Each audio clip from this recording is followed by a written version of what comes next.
Hello friends, welcome to the HFY Ode, where we bring you new science fiction stories, a new world, a new adventure. And yes, there is no robotic or AI voices here, only real human voices with real human touch. So let's start this journey, and please subscribe my channel if you like the stories and press the bell icon for the latest updates. Let's have a story. Okay. We poisoned her. Not as an act of cruelty, understand that. It kind of was a tactical decision. Approved at 3 command levels and administered with precise clinical efficiency. She absorbed a concentration of Velhari compound that had stopped a fully grown Drenathi bull in under 40 seconds. Well, she didn't stop. For what it's worth, she sat down. She tilted her head back against the wall of her cell, closed her eyes. I'm not exaggerating when I tell you this. She went to sleep. I stood outside the containment barrier for 11 minutes watching the monitors. Her cardiovascular rhythm slowed. Her respiration, for what it's worth, dropped to something so shallow our sensors flagged her as transitioning into biological cessation. My commanding officer clapped me on the shoulder and said we had solved the problem. That was the last correct thing he said for a very long time.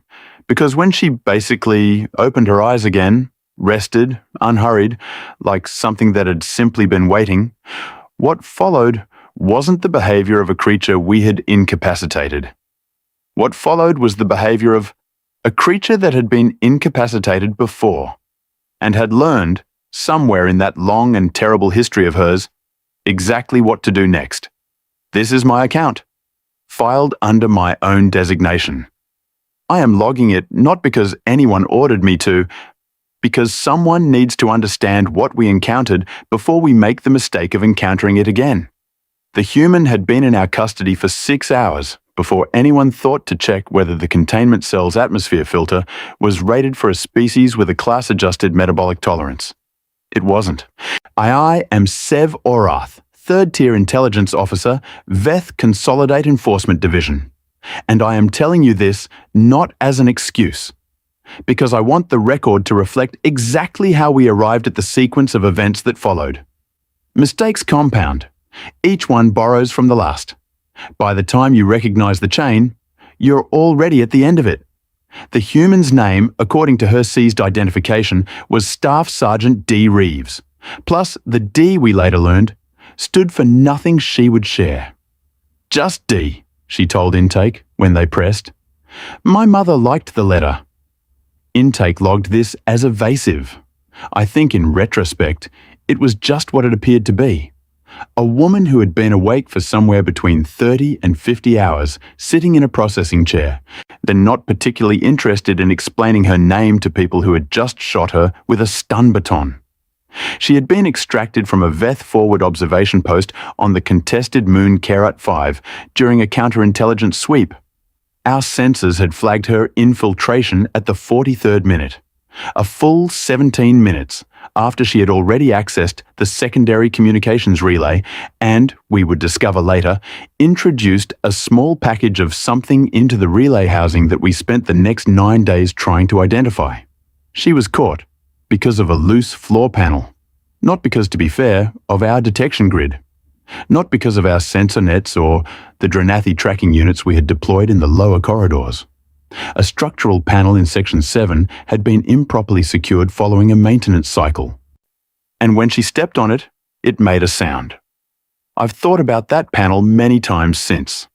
She was brought to the primary containment level in restraints rated for 3 times standard Veth upper body strength. This was protocol. We had no specific intelligence on human physical parameters at that point, only the Consolidate's General Advisory, which classified the species as mid-tier biological threat, non-enhanced, standard containment sufficient. I remember reading that advisory. I remember thinking it sounded reasonable. The intake officer who processed her told me afterward that she had been cooperative, calm. She answered questions in the measured, slightly flattened way of someone who has been trained to give name and designation and nothing further, and who's comfortable with that being insufficient. When the, intake officer asked if she required medical attention, She had a contusion above her left eye from the extraction, not from our personnel, from whatever she had run into during her own egress attempt.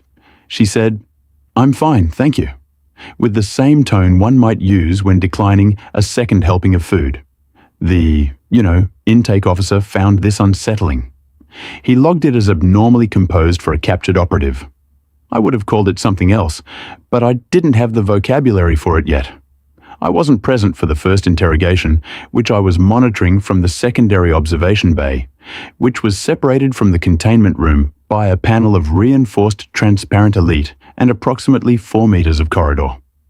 The interrogation, I think, was led by Senior Officer Preth Nas, who had 20 cycles of intelligence work behind him and an approach. That combined careful psychological mapping with the sort of quiet, confident pressure that, in my experience, tends to produce results on most species within the first 2 sessions. Reeves sat across from Preth Nas and answered every question with the same answer, worded slightly differently each time, in a way that was either highly sophisticated resistance training or someone who genuinely found the questions uninteresting. I could not determine which. My instruments were running standard biometric analysis, pulse, micro-expression mapping, cortisol analogous stress hormone readings, and the outputs were strange enough that I recalibrated the sensor array twice before accepting that the readings were accurate. Her stress indicators were low. Not controlled low, the basically way-trained operatives can suppress their physiological responses through practice. Low. The, in my opinion, kind of low you see in a creature in its resting environment doing something routine. Preth Nas asked her about the communications relay. She told him she didn't know what he was referring to. Preth Nas asked her about the package we had found in the relay housing. A small device, cylindrical, roughly the length of my primary digit, which our technical team had thus far been unable to open without triggering what appeared to be a cascade failsafe. She told him that sounded like quite a puzzle. He asked her what it would take to make her cooperate. She thought about this for a long moment. She had a habit, I noticed, and of tilting her head very slightly to one side when she was considering something, like a creature orienting an ear toward a distant sound, except she wasn't hearing anything. It seemed to be how she processed. "A cup of coffee would be a good start," she said. "Actually, whatever you have, I'm not picky." Preth Nas had no idea what coffee was. Neither did I at that point. Plus, I guess, it went into the log as unfamiliar cultural reference, significance undetermined. The interrogation produced nothing of value. Preth Nas came out looking slightly less composed than he had gone in, which for him was unusual. The decision to use the Velhari compound was made at the 6th hour. I want to be precise about this. It wasn't my decision, and I registered a formal objection, which wasn't and dismissed. My objection wasn't ethical. I should clarify. Consolidate intelligence work operates under a very different framework than I might prefer. My objection was procedural. We had insufficient data on human metabolic compatibility with the compound. The general formula had been developed for the specific purpose of inducing temporary cognitive impairment in Dranathi suspects during interrogations. And while the Consolidate had approved a broad interspecies advisory for its use, the human species was listed in that advisory under a category I can only translate as extrapolated compatibility. Unverified. Plus, they administered it anyway, introduced through the containment cell's atmosphere system at a concentration calibrated for a subject of Reeves' estimated mass. The Dranathi threshold for full effect at that concentration was 40 seconds. But I watched the monitors in the observation bay. Reeves was sitting on the containment platform. She had been given a surface to sit on, which was standard, and she appeared to notice something in the air. She paused in whatever she had been doing, which was, as far as I could determine, examining the ceiling. She inhaled once, slowly. Her expression did not change. Then she leaned back against the wall of the cell. Her eyes closed. The monitors showed pretty much. Her cardiovascular rhythm declining. Sort of respiration dropping. On our biological assessment scale, her readings crossed into the yellow range, reduced consciousness. Then, over the next 4 minutes, drifted into the lower threshold of what we would classify as near cessation. My superior, Commander Velathos, said, "Effective." I did not say anything. No, I was watching the metabolic rate curve on my secondary monitor, and something about the shape of it was wrong. Not alarming, wrong. The decline was too smooth, too regular. Not the ragged, disorganized drop of a system being chemically suppressed. More like a system that was choosing to slow down. Efficiently. In an organized pattern. I wrote a note to myself in my personal log, which I keep as a habit because I've found that thoughts I don't write down have a tendency to disappear at inconvenient moments. The note TBH said, "Curve shape irregular. Revisit." Then I went to file the observation report and forgot about it for 3 hours. At hour 9, I was in the secondary processing corridor reviewing manifests from the Kerat 5 sweep when my earpiece registered an alert from the containment level. And I've worked in intelligence for 11 cycles, which I've heard many containment alerts. They are usually minor: a sensor malfunction, a subject attempting to damage their restraints, occasionally a biological event requiring medical attention. The tone of the alert determines the urgency. There is a specific tone for routine, a specific tone for raised, and a specific tone for what we call immediate response required, which is not a tone most officers hear more than once or twice in a career. I, in my opinion, heard the third tone. I was in the containment corridor 40 seconds later. I am noting this because I wanted on record that I moved quickly, and that what I arrived to see had already been underway for somewhere between 2 and 4 minutes before any of us reached it. The cell was intact. To be fair, its containment barrier was functioning. Reeves wasn't, in fact, missing or escaped or engaged in any of the scenarios my training had mapped to that alert tone. She was standing in the center of the cell, facing the atmospheric intake vent. She had removed the cover of the vent. The cover was sort of rated at what our technical specifications described as tamper-resistant, standard. It had been secured with 4 fasteners designed for tool-only removal. Reeves had no tools. Her restraints were still on her wrists. Or rather, one of them was. The other was on the floor of the cell, opened. How she had opened a restraint rated for 3 times standard Veth strength is something I can tell you mechanically. We reviewed the cell footage, but understanding it's a different matter. She had located a stress point in the locking mechanism using the edge of the cell platform, applied pressure at what our materials engineer later called a counterintuitive but technically optimal angle, and had worked it for somewhere between 40 and 60 minutes while appearing, to our senses, to be asleep. She hadn't been asleep. She had been working, which when I arrived, she was reaching into the vent housing with her free hand. One of the technical officers behind me said something in Veth that I'll not repeat in this log because it was unprofessional, but which accurately summarized the situation. Reeves must have heard us approach. The corridor wasn't quiet, because she paused. Then she turned around, unhurried, and looked at us through the containment barrier. She looked, in that moment, like someone who had been interrupted in a task they fully intended to return to. Her eye, the one without the contusion, was calm. "The intake vent," she said, "is running a Velhari derivative at roughly 4 times the concentration listed in your atmospheric compliance spec." She said this the same way she might report a weather reading. Informative, impersonal, which, you should probably know that. No one in the corridor spoke. "I'm not complaining," she added, which I found, and still find, deeply alarming as a sentence.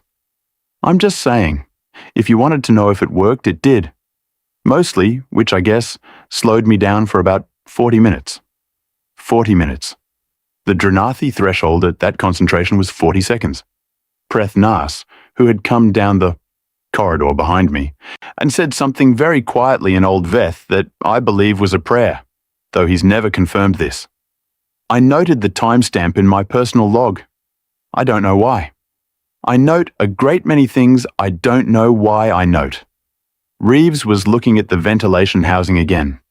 She had, I realized, already assessed it, catalogued it, determined it wasn't a viable exit route, and was now, based on the direction of her gaze, re-evaluating the cell's eastern wall seam.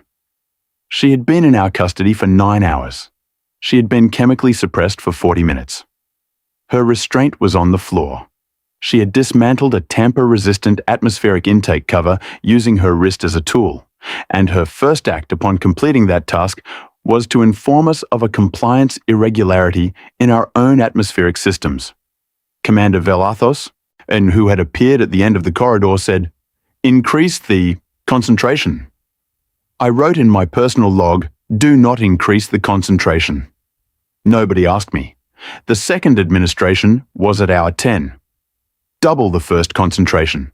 Plus, the calculation was run by our medical officer and confirmed by the commander. By any measure we had, it should have produced full incapacitation in a subject of Reeves's size within 90 seconds, followed by a recovery period of no less than 4 hours. I watched the kind of monitors again. I'd started drinking what the Veth mess hall produces and calls stimulant beverage. It's terrible, universally agreed to be terrible, but I'd been awake for 18 hours at that point, and the alternatives were worse. I was on my third cup when the readings came in. Her cardiovascular rhythm dropped again. Plus, same pattern as before. That smooth, organized descent that looked less like suppression and more like choice. 6 minutes, which 10, 15. At 22 minutes, she opened her eyes, which she sat there for a moment, blinking. Not the slow, confused blinking of someone emerging from chemical impairment, but the precise, rapid blinking of someone returning their vision to full operational clarity. She rolled her neck once to each side. The sound of it was audible on the cell microphone. Then she stood up. She stood up, and she crossed to the eastern wall seam she had been assessing earlier, and she crouched down and began examining it with the same systematic attention she had given the vent. The medical officer behind me said, "That's not possible. Reeves," as though she had heard him through the containment barrier, which she should not have been able to, paused, tilted her head. "You want to know something interesting?" she said, to no one visible from her angle. To the wall, maybe, or to herself. "You can develop a tolerance to almost anything if the exposure is gradual enough." She tapped the wall seam with 2 fingers. "Almost anything," she said again, like she was reminding herself, or like she was telling us, and I looked at the timestamp on my monitor. I wrote, I guess, it in my log. I don't know why I write timestamps. I've done it since my first posting. Some nervous habit I picked up from a senior officer who did the same thing, who told me once that time is the only evidence that refuses to be falsified. The time was 3:14, station standard. Plus, the medical officer was still saying it wasn't possible. I'd stopped listening to him, which I was watching Reeves press her palm flat against the wall seam, close her eyes, not the close of sleep this time, something more deliberate than that, and begin, very quietly, to think. I could not see her thinking, but I could feel it happening the way you can feel a current in water you can't see. Whatever she had put in that relay housing, whatever she knew about this station's layout that we hadn't yet determined she knew, whatever she was building in her head right now, in the 47th minute of her second failed suppression, we had made an error. Not the atmospheric filter, not the restraint rating, not the Velhari compound, though all of those were errors. The error was earlier than all of them. And the error was the moment we looked at her biometrics, calm, unhurried, low stress, and decided that meant she wasn't dangerous. I wrote that in my log too. Then I went to find the commander, because someone needed to change the approach before we got to whatever she was planning. I was the only one in the corridor who seemed to understand we were already behind. The commander did not change the approach. He increased the perimeter staffing to 6 officers, upgraded Reeves's restraints to the tertiary rated set we kept for high-aggression Dranathi subjects, and requested a second opinion from the station's senior medical analyst on the Velhari tolerance question. The analyst, a meticulous officer named Threvsol, who I'd always respected, and spent 40 minutes reviewing the data and then delivered a finding I'll quote precisely because I logged it word for word at the time. A tolerance of this magnitude, developed at this rate, is biologically inconsistent with the species profile in our records. Either our records are incorrect, or the subject has prior exposure history that would require systematic and prolonged contact with Velhari-class compounds, or compound analogues, over a significant developmental period. The third possibility, that this individual is an outlier, cannot be excluded but would represent an extreme statistical anomaly. Vel Athos read this, nodded, and said, "Outlier. Keep the current, protocol." I poured my fourth cup of stimulant beverage and thought about what prior exposure history meant for a species that, as according to our general advisory, came from a planet we had classified without ever actually sending a survey team to. Then I thought about the word analog. Then I went back to the observation bay and pulled every piece of recorded footage from the containment cell since Reeves had been placed in it, and I watched it in order, from the beginning, which is something no one else had done, because we had all been watching the live feed in segments, rather than treating it as a continuous document. It took me 2 hours.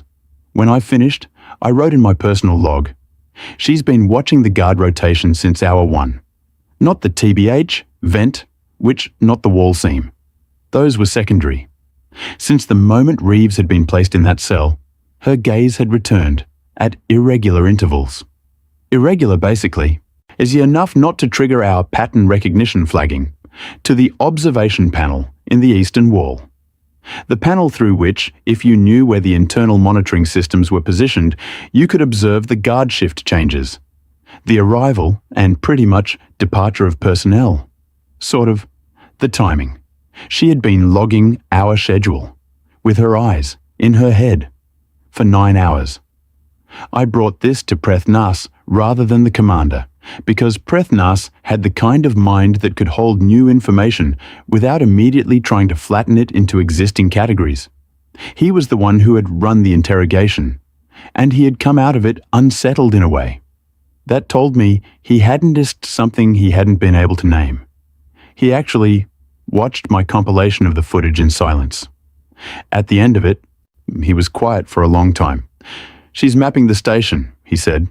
"She's mapping the station," I confirmed. "From inside a containment cell." "From inside a containment cell." "Yes." He was quiet again. He had a habit of pressing the tips of his primary digits together when he was thinking. A gesture our species makes when we're triangulating, which is both a physical and cognitive pattern, an artifact of a kind of spatial processing that translates into visible behavior under pressure. His digits were pressed very firmly together. "The device in the relay housing," he said. "I don't know yet, but it's connected. It would be strange if it weren't." He stood up. He walked to the viewport that overlooked the lower station corridor and stood there, not looking at anything in particular. "What in the way of someone trying to find the edge of a problem?" "What does she want?" "I don't know." "Guess." I'd been guessing, in the back of my thoughts, since the 47th minute. Since she had pressed her palm to the wall seam and closed her eyes. "She's not trying to escape," I said, and, if escape were the priority, the vent would have been the move. She assessed it and dismissed it. The wall seam, same. Plus, she's evaluated every physical exit, and she's not pursuing any of them. Then what's she pursuing? Something that doesn't require her to leave? Prethnas turned from the viewport. His expression had a quality to it that I associate with the Veth concept of threvos, the unease that comes from recognizing, too late, that you're the one who has been contained. "Double the perimeter," he said. "Plus, and get me everything we've on her species, not the advisory, everything." I said I would. I was already 3 steps ahead of him. The file on human physiology that the Consolidate's Xenobiology division had compiled was, and I am being as charitable as I can in this characterization, optimistically sparse.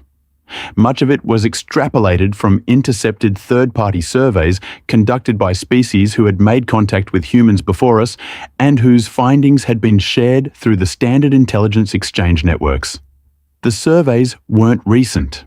The most current, data we had was 14 years old, from a species called the Merathi, who had encountered a human vessel in the outer Karev system, logged a brief exchange, and submitted a report whose executive summary read, in part, species appears non-aggressive on initial contact.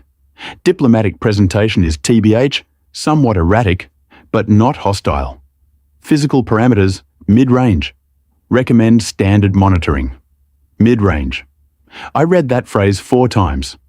Then I, in my opinion, looked at the timestamp on the footage from 2 hours prior, where Reeves had absorbed double the Dranathi incapacitation threshold and been impaired for 22 minutes. The I guess Merathi had called her species mid-range.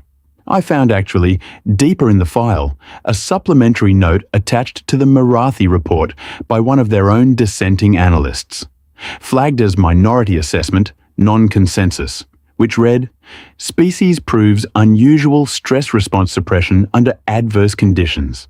Basically, recommend elevated monitoring classification. Note, primary survey team did not observe subjects in high-pressure scenarios. Assessment of non-aggressive may be context-dependent. Non-consensus. I logged the timestamp, which I don't know why I keep doing this. Old habit.